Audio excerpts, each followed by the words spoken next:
Sid. Okay, it's go time. It's go time. Sid Rosenberg. Oh my God, Sid. These weirdos all gonna have a name now. You're listening. Repeat sound. Let's do this. Okay, well tell me. Break it down. Break it down. Break it down. Break it down. Rutabaga, Eisenhower, Roland Garden. Get over here. It's a Sid Rosenberg show on 640 Sports. Joe, did CeCe come to you in Baltimore? And if so, when did he come to you? What did he say? Yes. Yesterday he came to us before the game and talked about that he felt that he needed help. And we fully supported that. I give CeCe a lot of credit because it takes a lot of courage for someone, a man, to step up and say, I need help. And you think about where he is in his career, obviously the coverage that is going to take place. But I give him, like I said, a lot of courage. He's got a lot of courage to step up when he did because he knew that his family and his children were first. And when he came in yesterday, I was no longer a manager. You know, I was someone that wanted to make sure that the proper course of action was taken. When I basically was summoned to my office, I was shocked. You know, with what happened. And, you know, I know players have drinks. I know. I mean, that happens in the game. Adults have drinks. But I was not aware, you know, that it was at that level and that he felt that he needed help. Astros, almost naivete plays here. They're so young. They're going to a Yankee Stadium that's a new Yankee Stadium. It's not the old one, and they get Dallas Keuchel, who could win the Cy Young on the mound. It feels like they got a lot of the momentum going into this thing, plus the fact that Keuchel hasn't given up a run in a couple of starts against the Yankees this summer. So as we look to the fall here, they have the advantage? I think they do with Keuchel because 16 innings, no runs, 1 walk, 21 strikeouts. But he is pitching on short rest, which he's never done before. We never know about guys on short rest, how they do. Plus, Masahiro Tanaka has had a pretty good year for a guy who's been up and down. Still has a whip of 0.99. The league's hitting 221 against him, which suggests when he's right, he's a hard guy to hit. And if he's right, then it shifts to the Yankees. You got a bunch of defensive guys that have talent. They're not playing well. You know, as a head coach, guys, you're not going to really impact too much coming in week 5. You're going to have to take what is already there. And the fact that he was with Bill Parcells and Sean Payton, that's nice. You know, hey, I played for Don Shula, Dick Vermeil, Marty Schottenheimer, and Chuck Knox. And Chuck Knox. That's why you're there. Well, but that doesn't make me a great coach. You know, I was those around men had an influence on you. I agree. I agree. There's a positive. That's not a guarantee because you're around those people. You know, you're going to step in and be a head coach. There's not anyone on that staff right now that has any head coaching experience. So that's the problem you have. Well, the problem maybe is that there were people who thought that this was a move that this team should have made after last season. And they extended Joe Philbin's contract 1 year, which he still has the 1 year remaining, brought him back, and it did not go the way that this team hoped. And it has gotten to the point now where you're beginning to see the quarterback regress some and not play the way that they expected. And you're absolutely right. The quarterback is regressing. I went through the tape ready this morning on the All-22, and this is not the guy that I projected, you know, that would be an outstanding quarterback this season. It's not happening. So Bill Lazor, now the offense coordinator, he's going to be on the gun. He's a talented guy, but when your quarterback doesn't perform and you gave him a big contract, your butt's on the line. Passengers on the American Airlines red-eye from Phoenix to Boston say the plane unexpectedly began to descend. All of a sudden, they were just like, we're emergency landing in Syracuse, and that was it. What they didn't know was that the pilot of Flight 550, with 147 passengers on board, was sick and could no longer fly. The co-pilot had taken the controls. The medical emergency, captain is incapacitated. Request handling for runway 10 landing. When we landed, we didn't know the magnitude of what was going on.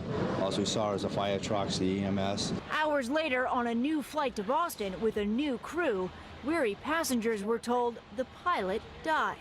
In a statement, American Airlines said, "We are incredibly saddened by this event, and we are focused on caring for our pilots' family and colleagues." On the ground in Boston, passengers commended the crew for staying calm. And they knew exactly what they were doing, and they put you all at ease. Aviation experts say it is a scenario that all U.S. crews are trained to handle, and why 2 pilots are on every flight.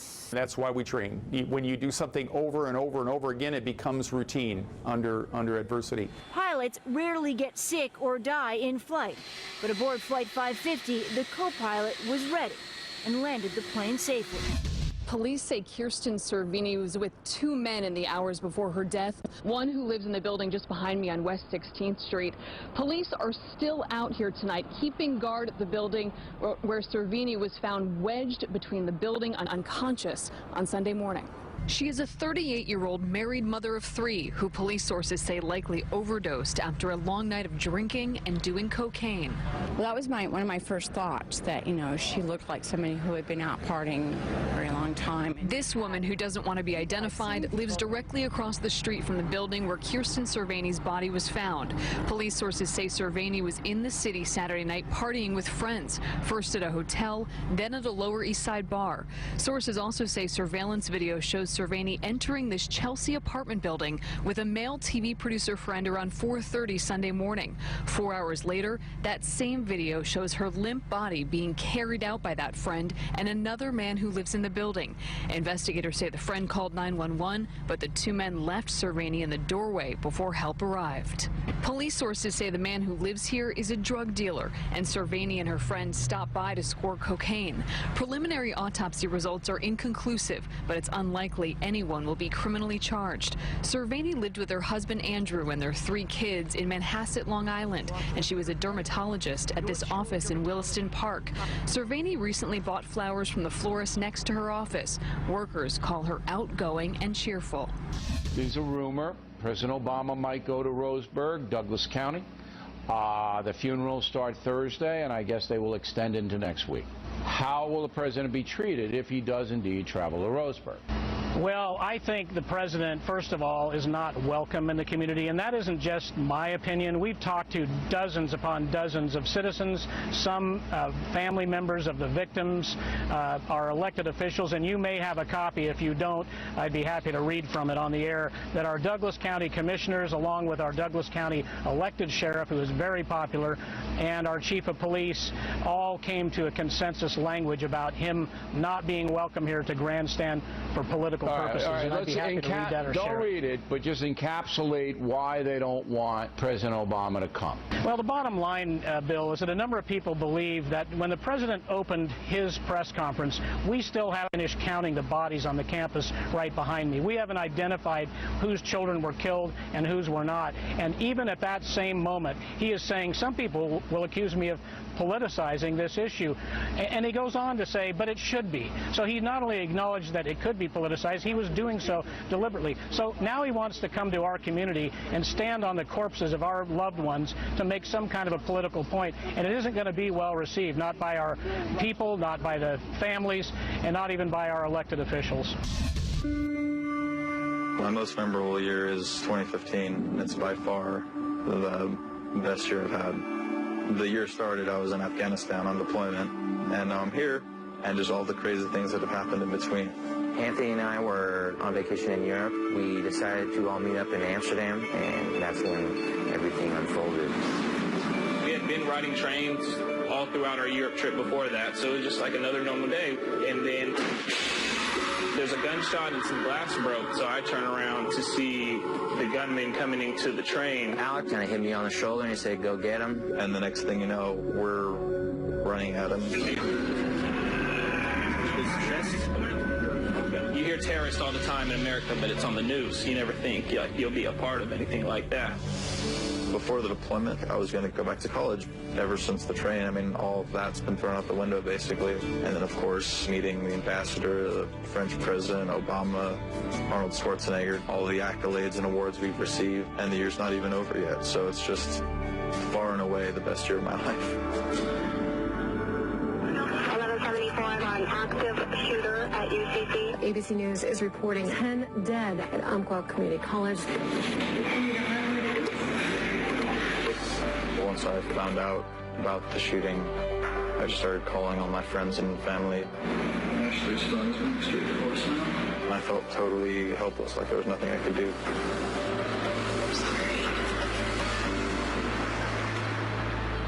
I just felt like I needed to get home, and I did as fast as I could.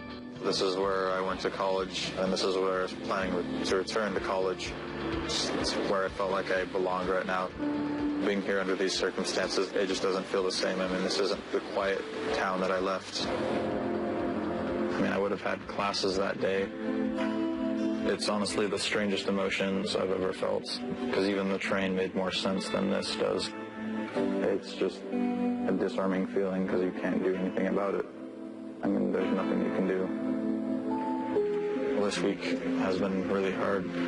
My mind and heart have been with Roseburg.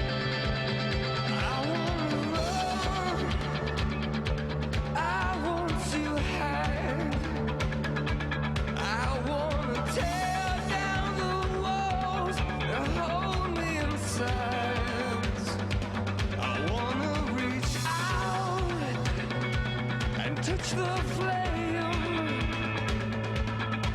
where the streets have no name. I wanna feel sunlight on my face. I see the dust cloud disappear without a trace. I wanna take shelter.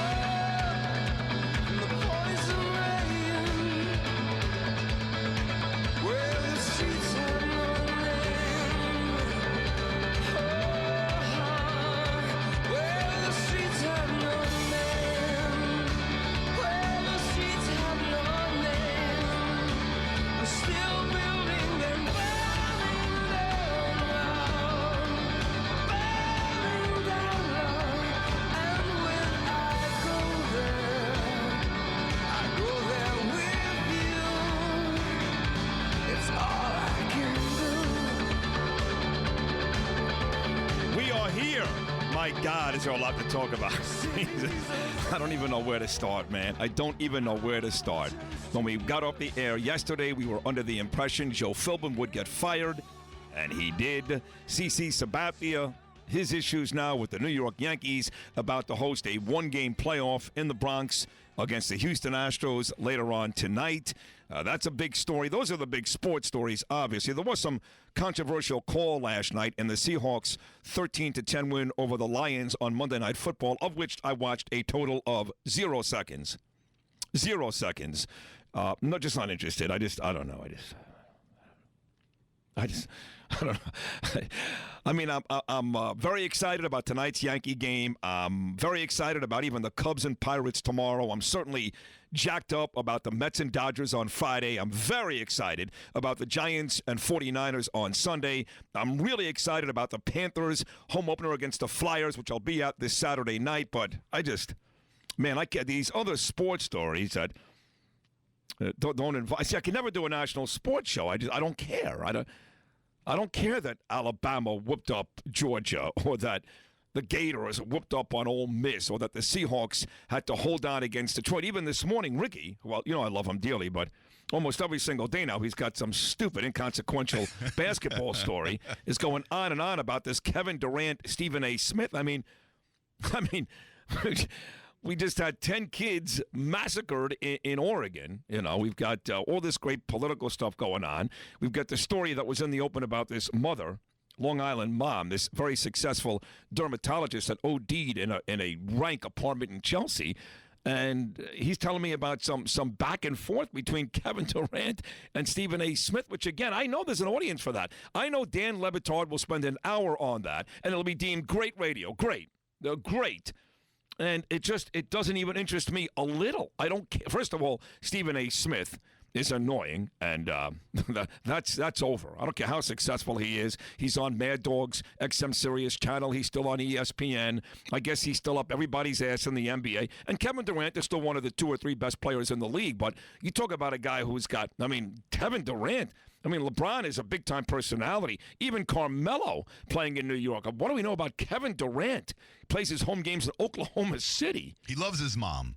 That we do know about him. He loves his mom. So the point is, these things just don't matter to me all that much anymore. You can't even feign interest? I can't even feign interest. I'm sorry. Enthusiasm, work up a... I don't even want to.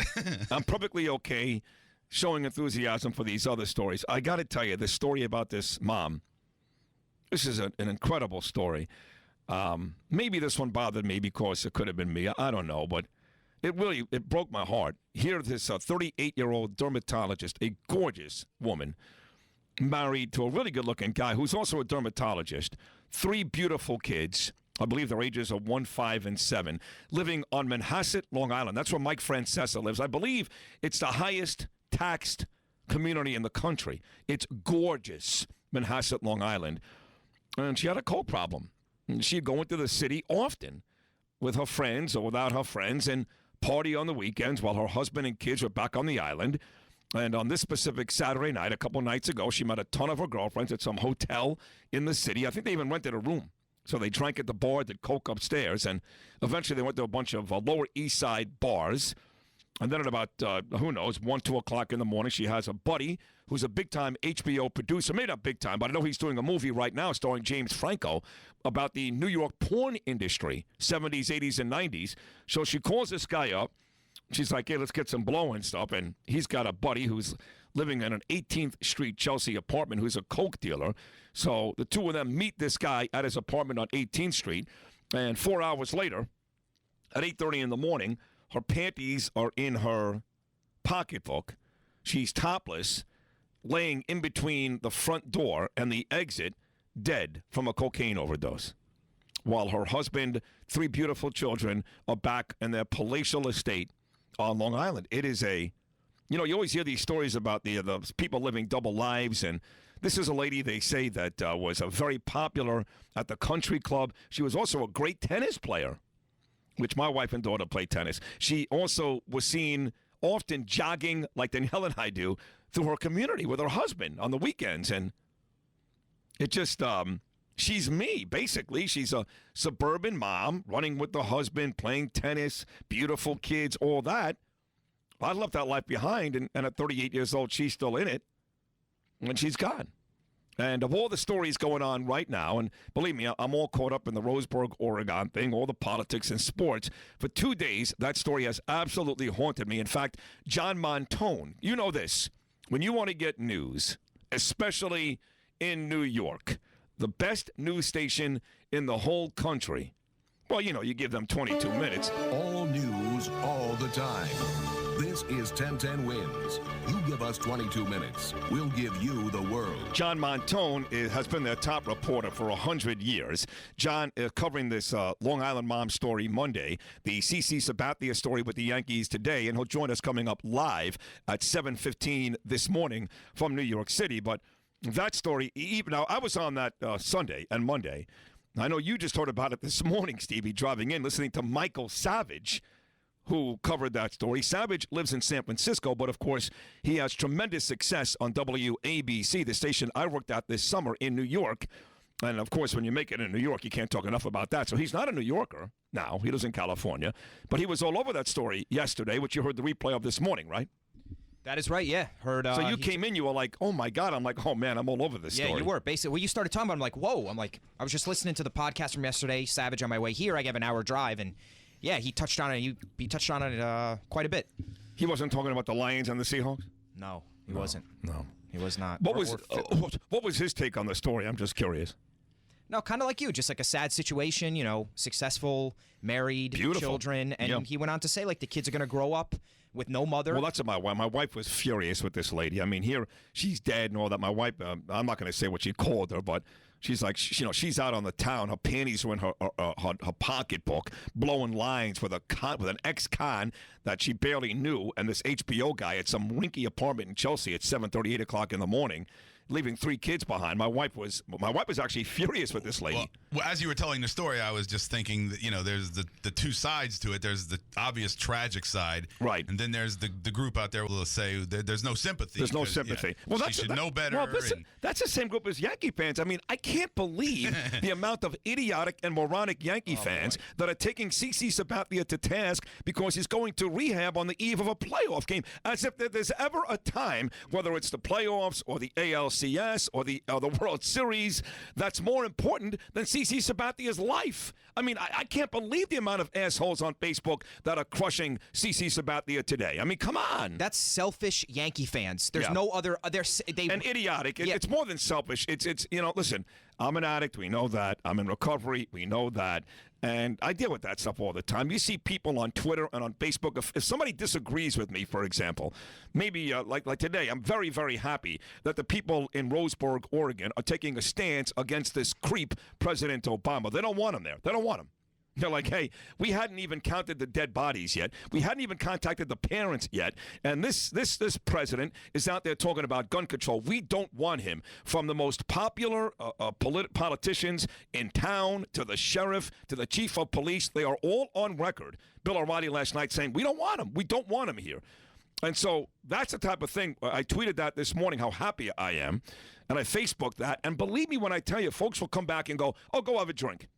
And that's what they do, man. That's what lowlives and scumbags and people that can't argue in any real bright fashion. That's what they do. They go right on the attack. Right on the attack.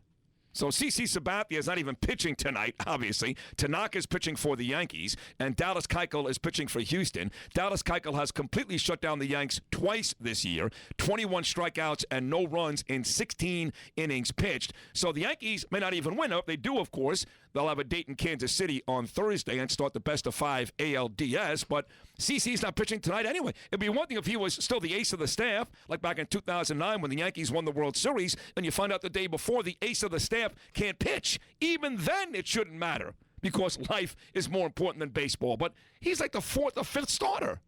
Yeah, but it goes back again, and it's some of what you said, but it's also the fans like, oh, man, how could he do this to us, Yankee Nation? How could we not? We were going to need him after we beat the Astros. They're selfish and moronic. Idiots. So that story is there. And Philbin, of course, we talked about it all day yesterday. We said there's no way Stephen Ross can face his fans unless he gets rid of Joe Philbin. And sure enough, it did happen. Dan Campbell, very good tight end with my Giants, by the way, as well as the Dallas Cowboys and a host of other teams. In fact, just retired back in 2009.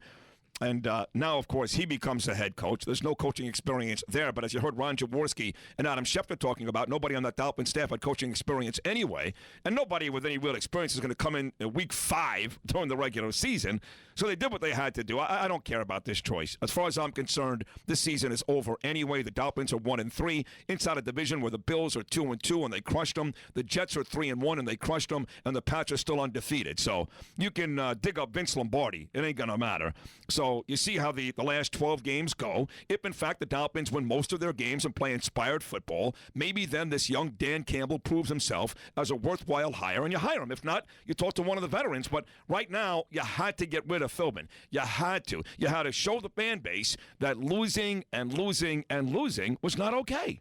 They only got to go 9-3 to possibly make the playoffs. That's all they got to do. 10-6. Play 750 football over the final 12 weeks. Well, you act like it's impossible. It's impossible. They're off this week. They've got Tennessee coming up in 2 weeks. I saw a quote from one of the Dolphin beat writers that he tweeted. A source inside the organization said, quote, this is a tremendous hire. Tremendous. What else would they say? What else would a source inside the organization say? Stupid. It's a bad hire? Right. I did text Mike Tannenbaum. I said, you need to come on my show. I told you this. I said, don't disappear. Don't just do that Dolphin Finsider nonsense. Right now, you've got a fan base that once again is crapping all over your organization, that has lost faith in your organization. Yes, I'll be happy today because they all wanted Joe Philbin fired, but now you need to come out and extol and exalt the virtues of Dan Campbell. Don't crush Joe Philbin. I know what you're going to say. Good man, was here for 4 years, did the best he could. A lot of this falls on me and the team and blah, blah, blah. Say that on my show. And then tell us how great Dan Campbell's going to be. And more importantly, tell us that you and Hickey and Steve Ross really believe this team is going to be okay. If I'm Mike Tannenbaum, I'm everywhere today. I will say this. I went around the dials yesterday. It was around noon, looking to get some local coverage. I mean, here he is. It's the local football coach in this quote-unquote great football town getting fired. I couldn't find anything. The only guy even talking about it was Big O. He had a lousy phone connection with Sean Salisbury out in California, and he's talking to Sean Salisbury in Los Angeles about the most recently fired Dolphin head coach. Why Sean Salisbury? And if you've got a sports station here, you got to break away from whatever nonsense show you've got that's syndicated, even Colin Coward or Dan Patrick, and get your local guy on. Your football team just fired the coach. You got to go local. You have to. I don't care if you put on Sports Brothers or Million, if the new weekend guys, it doesn't matter. You got to go local. And nobody did that. I was surprised. I was doing the same thing you were doing, I guess. I was flipping around. Big O was taking phone calls when I popped on. It was awful. And then, it was awful. The other stations, 940, I'm figuring they got the Finsiders. They got some connection, you know. They're on in the afternoon. They weren't even doing it. I heard Really? Rich Eisen. Rich Eisen was on. Really? Yeah. I mean, you got to go local. You would think the Finsiders would break off because they can have breaks in at any time. That's the one station. This town has no idea what they're doing. All right, listen, we got a big show coming up. We got a ton of guests. Of course, it's Tuesday morning. That means world-renowned relationship expert and sex therapist Liz Mandel will stop by. But because we have such a packed 7 o'clock hour, she'll be here a bit early this morning instead of her scheduled 7 a.m. time. We're going to start with Liz Mandel at 6:55. Hey now. So Liz Mandel coming up at 6:55. We go live to New York City. He'll be covering this tragic story about this Long Island mom who overdosed in Chelsea, as well as the latest with CC Sabathia and the Yankees. From 1010 Wins, John Montone stopping by at 7:15. Tom Verducci, CNN, SI, MLB Network, and Fox, talking Major League Baseball playoffs coming up at 7:30. We'll talk to Mark Caputo from Politico. He does the local Florida playbook about the latest rift between Marco Rubio, Jeb Bush, and all the local politics. Mark Caputo coming up at 8. Andrew Abramson covers the Dolphins on a daily basis for the Palm Beach Post. He'll be talking Joe Philbin, Dan Campbell, all of that coming up at 9. Mark Feinsand covers the Yankees on a daily basis for the New York Daily News. He's with us twice a week. He's coming up at 9:30. So that's for starters. Going to be a great show. Liz Mandel, John Montone, Tom Verducci, Mark Caputo, Andrew Abramson, and Mark Feinsand for starters. The number again is 844-640-6464. That's 844-640-6464. Back on a busy Tuesday right after this. Sid. You know how many times somebody told me I was good in my life? Twice. 2 times. Sid Rosenberg. Do you understand the words that are coming out of my mouth? It's Sid Rosenberg on 640 Sports.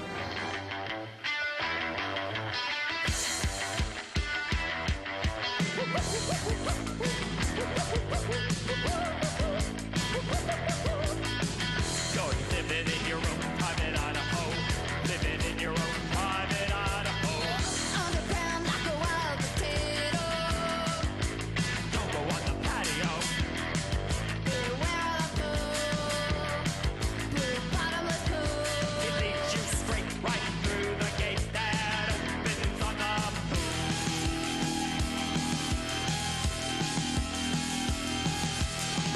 You're living in your own private Idaho. You're living in your own private Idaho. Give up the past, give up the game. Watch out for signs that say it is that way.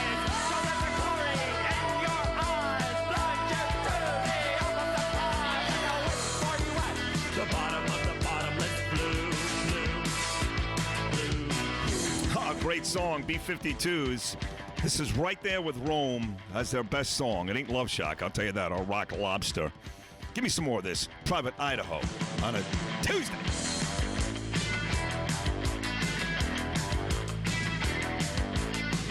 You're living in your own private Idaho. This was a good movie, too. Remember this movie? Some say this movie was the beginning of the end for River Phoenix. A private eye. This song was in the movie, at least.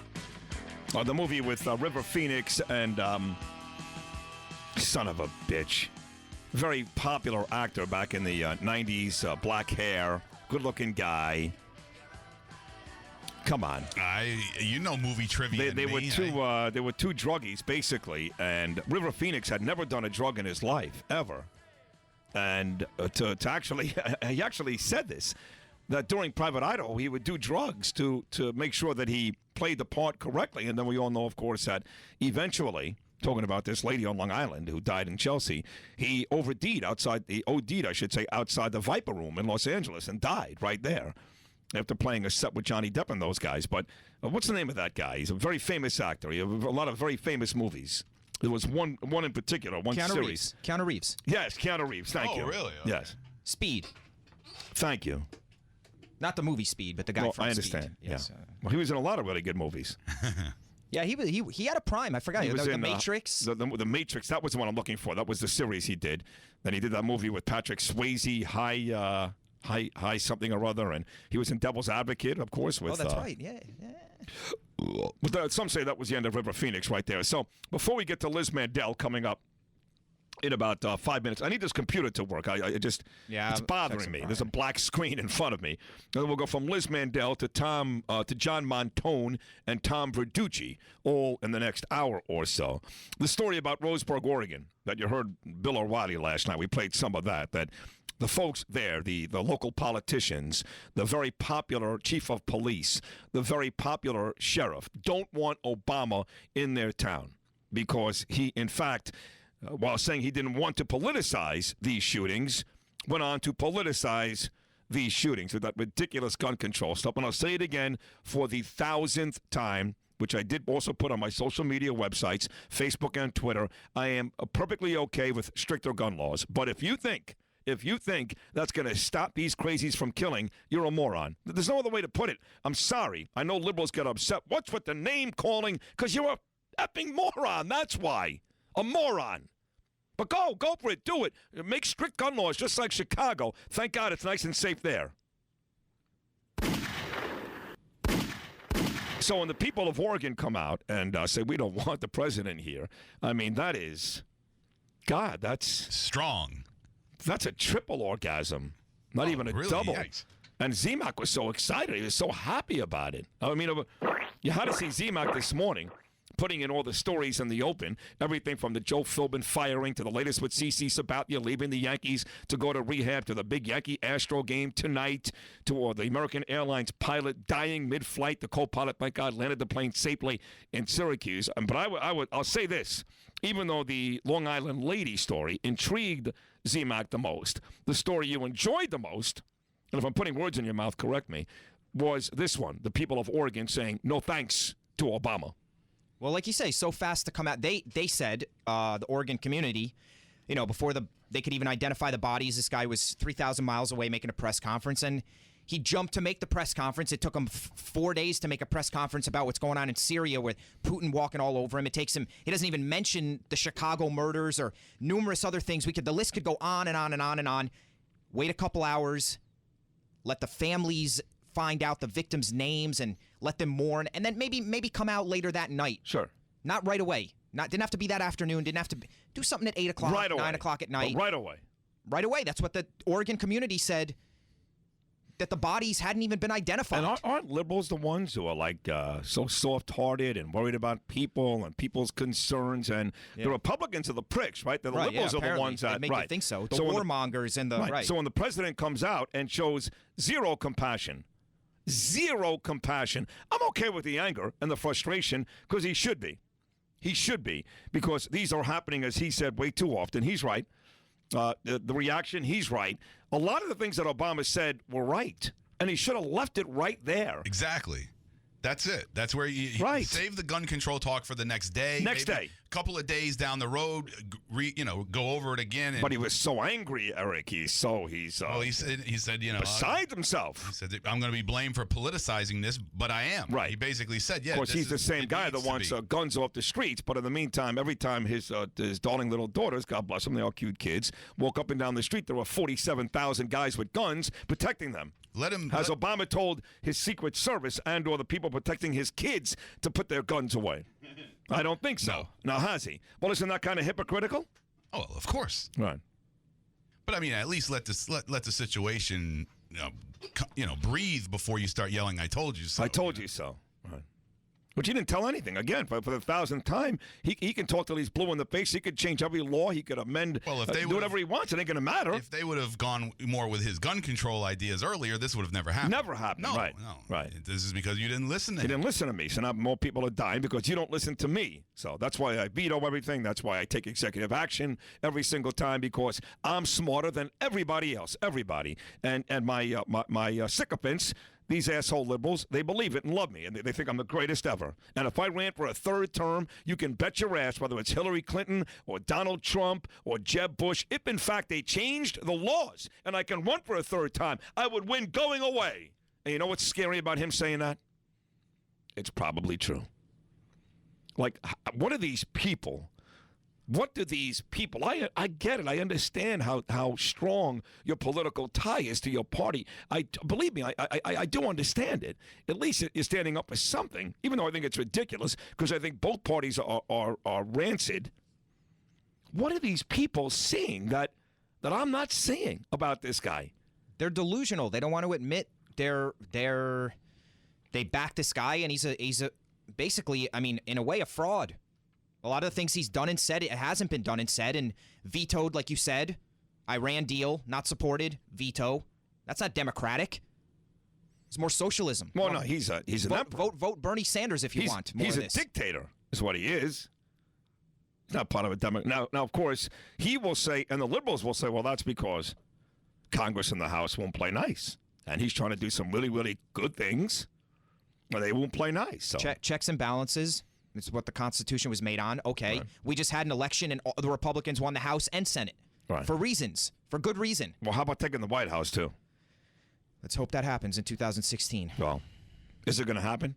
Joe Biden did watch CBS last night. And, of course, we're now how many days away? What is today's date? We are a week away from the Democratic week from tonight. Debate. A week from tonight in Nevada, CNN will hold the first Democrat debate. We've already seen 2 GOP debates. There's one more coming the end of October, so we'll get a third in this month. But the first Democrat debate a week from tonight from Nevada. And, of course, right now the big stars are Hillary Clinton and Bernie Sanders. But according to every single network last night, Joe Biden is inching closer and closer and closer. And now the consensus is he's going to run. And Hillary Clinton even expressed some concern last night about Biden hopping in the race.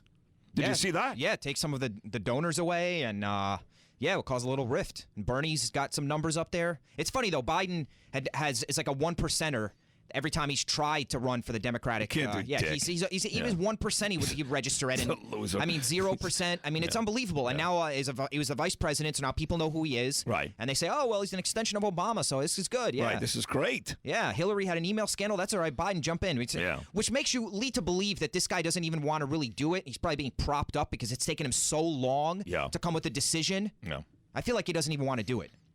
I think I think he wants to do it. I do. I really do. Do you? I don't. I think he's wanted to for a long time. I think there are two things at play.